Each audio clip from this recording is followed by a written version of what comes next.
Mason Reed had always believed that fear was something you could control, something you could switch on and off like a light just for fun, and that belief was exactly what pushed him into the caretaker's wing that night, laughing with June and Rory as if the stories about the place were nothing more than background noise to their harmless prank. The corridor smelled old and damp, the air too still. And yet Mason ignored the unease creeping into his chest as he noticed the fresh footprints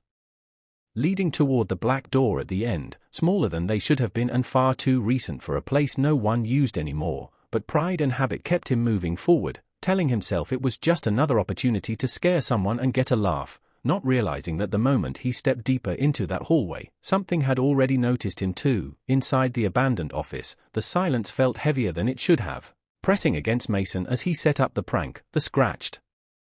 word back repeating across the dusty desk like a warning he refused to read, and the mirror on the wall pulling his attention again and again as though it was waiting for him to look closer. When his reflection began to lag behind his movements and then turned its head on its own, a cold realization flickered through him, but he forced it down just as Tyler entered, triggering the prank in a burst of noise and sudden movement, laughter rising for only a second before Tyler's terrified voice cut through it all, pointing behind Mason, and in that instant the joke collapsed into something else entirely as the door slammed shut and darkness swallowed the room.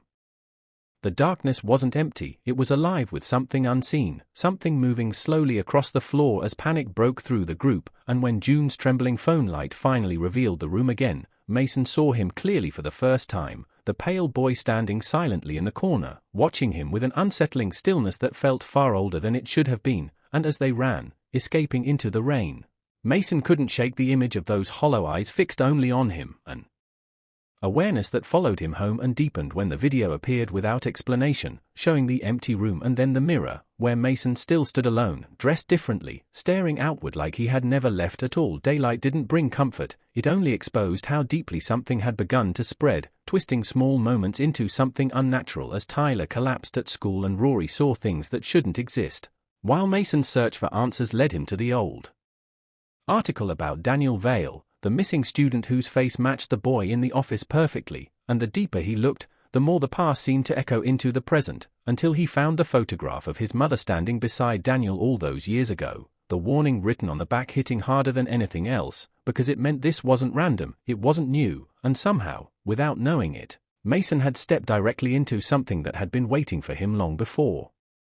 he ever thought to make a joke. The truth came slowly and heavily as Mason's mother revealed the prank that had gone wrong decades before, the locked door, the laughter, the disappearance, and the final detail that Daniel had not been alone in that room, that something else had been there with him, something unseen that didn't leave when he did, and now, by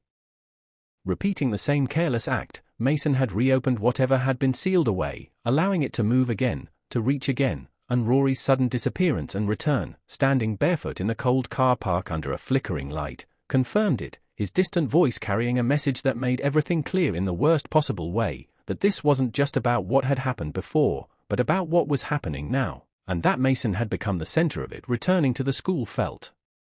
less like a choice and more like being pulled toward something inevitable, the familiar halls bending into something wrong as they entered the caretaker's wing again, where space stretched unnaturally and silence deepened into something suffocating, and inside the office, Daniel was no longer just a figure in the dark but a presence worn down by time, explaining in quiet, hollow words that he had been trapped, used, reshaped into something that could draw others in, and that the thing behind it all fed on fear, growing stronger with every reaction, every panic, every moment of helplessness, and now it had learned Mason, knew him, and was ready to take him next, unless he could face it without giving it what it wanted. Standing before the mirror, Mason finally understood that this was never about being dragged into the dark, but about being turned into part of it, another face, another voice, another lure for the next victim. And as the reflection smiled back at him in that same unnatural way, showing him all the ways this could end, he felt fear like never before, but also something else beneath it, something stronger, the realization of everything he had taken lightly before, and when he placed his hands against the surface and refused to let that fear control him, the moment stretched and broke all at once, the mirror cracking inward as the unseen force fought back, until it finally collapsed into nothing, taking the darkness with it, leaving only silence behind. And though the school returned to normal and the others slowly moved on, Mason knew that some things don't disappear completely, they just wait, quieter than before, for someone else to believe it's all just a Harmless prank for a while, everything settled into something that almost felt normal again, the kind of normal that people accept because it's easier than asking questions, and Mason tried to believe it too, tried to move through his days without thinking about the mirror, the corridor, or the way Daniel had looked at him before disappearing, but small things refused to stay quiet, reflections lingered a second too long. Footsteps echoed when no one was behind him, and sometimes, late at night, he would wake with the unmistakable feeling that someone had just been standing at the foot of his bed, watching, not moving, not breathing, just waiting for him to notice, and even though nothing was ever there when he turned on the light, the unease never fully left, as if whatever had been broken that night hadn't been destroyed, only scattered into something thinner, harder to see but impossible to completely.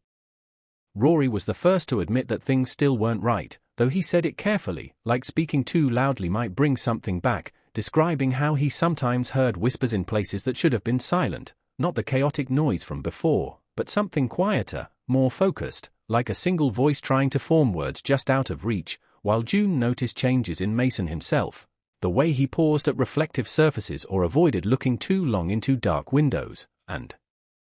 Mason couldn't deny it anymore, because he had started seeing something in those reflections, not Daniel exactly, but shapes that didn't belong to him, movements that didn't match, and once, just once, he saw his own reflection smile before he did, the same way it had in the office, and that was when he realized the worst possibility, that the thing they had faced hadn't needed to fully escape, it had only needed to leave something behind. The school tried to seal off the caretaker's wing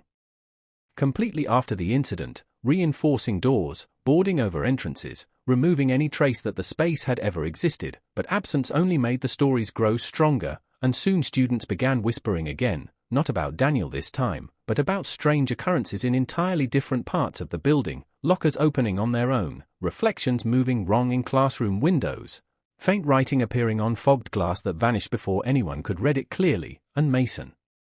understood what that meant long before anyone else did, because whatever had been tied to that one room was no longer contained there. It had spread, not in a loud or obvious way, but quietly, through attention, through memory, through the fear people carried with them even after they left.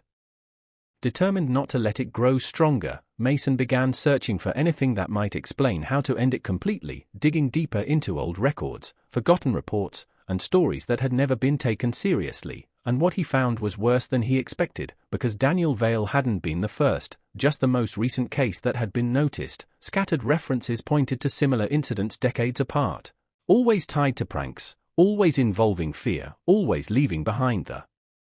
same pattern of something unseen taking advantage of moments people thought were harmless, and the realization hit him hard. This wasn't a single event or a single spirit, it was something older, something that had learned how people behaved, how they created fear for entertainment, and had adapted itself to fit perfectly into those moments, feeding on them, growing through them, and waiting patiently for the next opportunity. In the end, what unsettled Mason most wasn't what he had seen, but what he had come to understand, that the line between harmless and dangerous had never been as clear as he once believed, and that some things didn't need doors or mirrors to exist, they only needed people willing to create fear without thinking about what might be listening. And as he stood one evening outside the now sealed wing, staring at the blank wall where the corridor used to be, he couldn't shake the feeling that it wasn't gone at all, just shifted, just waiting again, and somewhere, not far from where he stood, a faint word slowly formed on the surface of a darkened window before fading into nothing, as if reminding him that once something has learned your name, it doesn't forget, it just waits for you to believe it's over.